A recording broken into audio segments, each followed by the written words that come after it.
नमस्कार दोस्तों, जय हिंद। इस सरजमी में आप सभी का स्वागत है।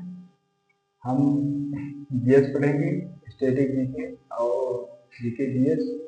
इसमें टेक का पेपर 6-7 नंबर को लगा हुआ है। आप लोग रिवीजन करिए अच्छे से जीएस का।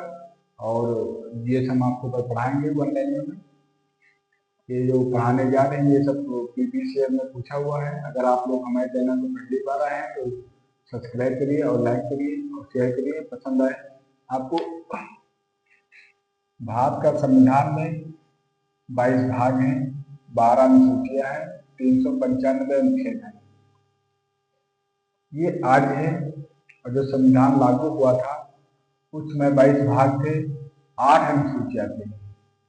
मूल संविधान में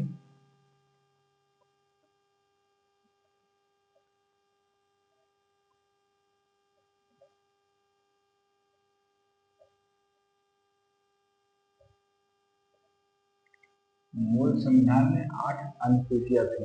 मूल संविधान में 8 अनुसूचियां थी। प्रेजेंट टाइम में 12 है और 395 अनुच्छेद आज भी है। मगर इनकी अगर कुल संख्या देखी जाए कि तो लमसम 444 के आसपास होती है, कुल संख्या के आसपास। जब 395 अनुच्छेद आज भी है लास्ट वाला, और मूल संविधान में भी थी, वे बीच में आते गए जुड़ते गए, तो उनकी संख्या कुल मिलाकर 444 के ऊपर हो गई है। भारत में अब तक 12 पंचवर्षीय योजनाएं शुरू हुई, पूर्ण हो चुके हैं। पंचवर्षीय योजना का नाम ही सुनने में लगता है पंचवर्षीय, मतलब जो 5 वर्षों तक चलने वाली योजना को पंचवर्षीय योजना कहते हैं। 1947 में देश आजाद था। प्रथम पंचवर्षीय योजना 1951 से 1956 से चली और अंतिम पंचवर्षीय योजना 2012 से 2017 तक चली।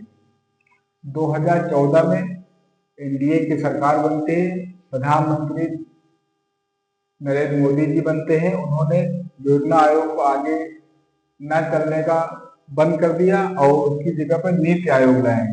नीति आयोग लेके आए हैं।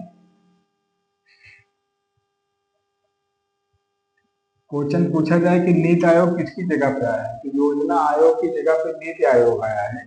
नीति आयोग की 1 जनवरी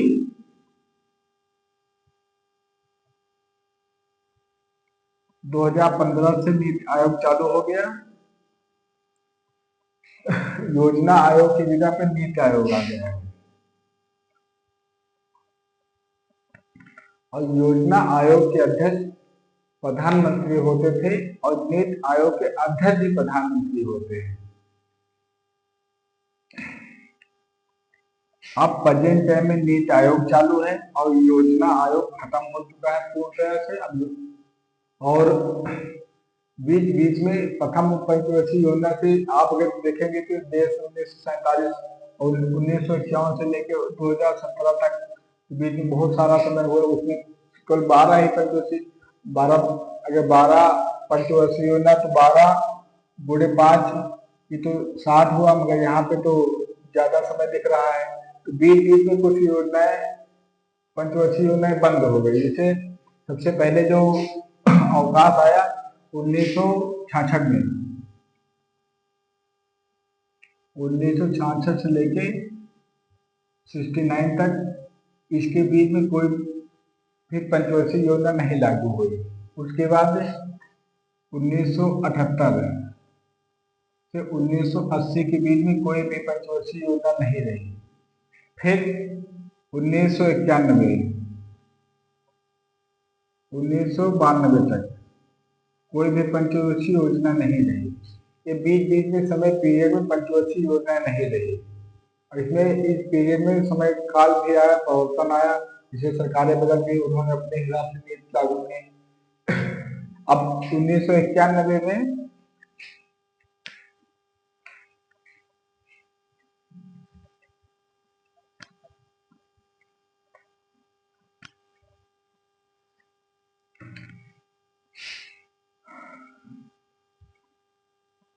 तीसरी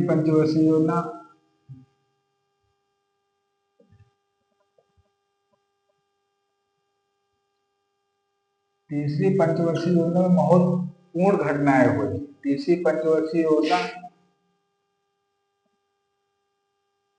1961 से 1966 तक चली। तीसरी पंचवर्षीय योजना, इस पंचवर्षीय योजना में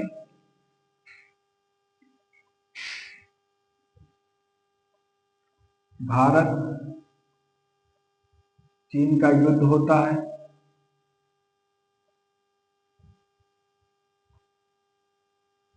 जवाहरलाल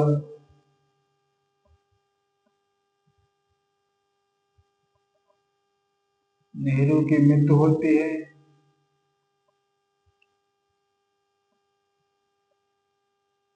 और भारत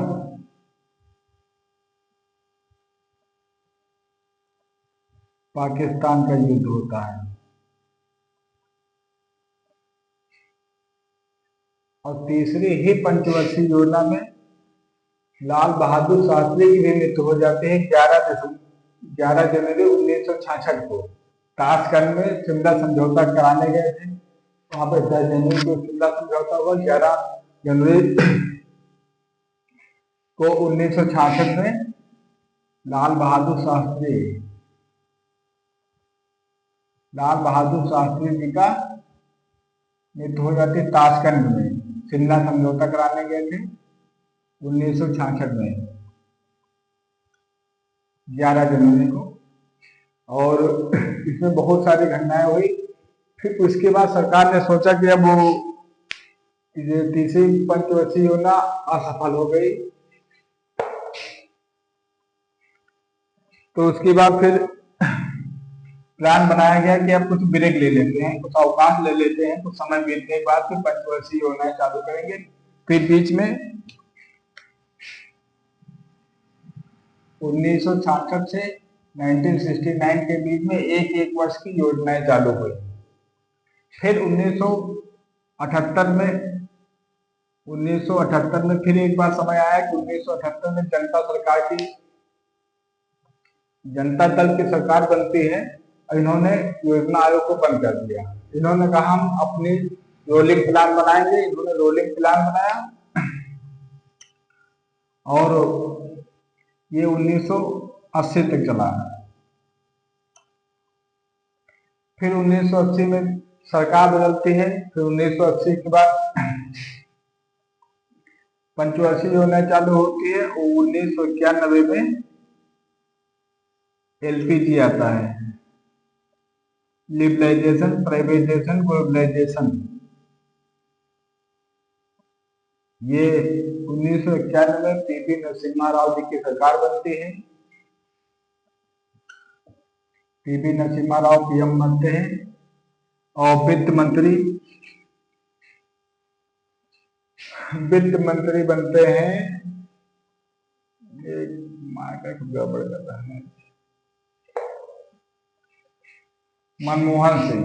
वित्त मंत्री मनमोहन सिंह बनते हैं। और उस समय आर्थिक मंदी ज्यादा आ चुकी थी, तो देश को चलाने के लिए विदेशी मुद्रा भंडार कम पड़ रहा था, जो नहीं था लगभग। तो उस समय प्रधानमंत्री पीवी नरसिम्हा राव थे और वित्त मंत्री मनमोहन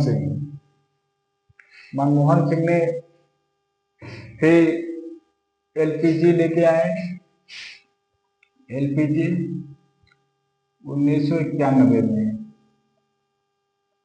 फिर globalisation, privatisation, liberalisation, privatisation, liberalisation लेके आए मनमोहन सिंह।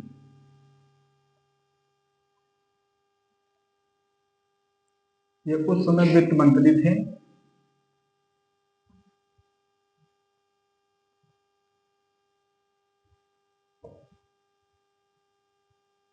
और मनमोहन सिंह 2004 से 2014 तक भारत के प्रधानमंत्री भी रहे। प्रधानमंत्री रहे भारत के। और वित्त मंत्री बनने से पहले ये आरबीआई के गवर्नर रहे। आरबीआई के गवर्नर रहे। मनमोहन सिंह बहुत इम्पोर्टेंट पर्सन है। आप सभी को मनमोहन सिंह के बारे में पढ़ना चाहिए। मनमोहन सिंह अर्थशास्त्री भी थे और बहुत योग्य आदमी थे। आप सभी को मनमोहन सिंह के बारे में पढ़ना चाहिए। और मनमोहन सिंह सिलेबस के हिसाब से इम्पोर्टेंट है इसलिए कि ये अभी इनका अगले साल निधन हो गया और इनके बारे में आपको पढ़ना चाहिए। लेकिन कथन कार्य में पूछ लेता है कि वित्त मंत्री थे कि नहीं थे, आरबीआई के गवर्नर थे कि नहीं थे, प्रधानमंत्री कब से कब तक रहे, किसके काल में क्या थे, इनके बारे में पढ़ेंगे तो फैक्ट के बारे में आप लोगों को ज्यादा जानकारी होगी।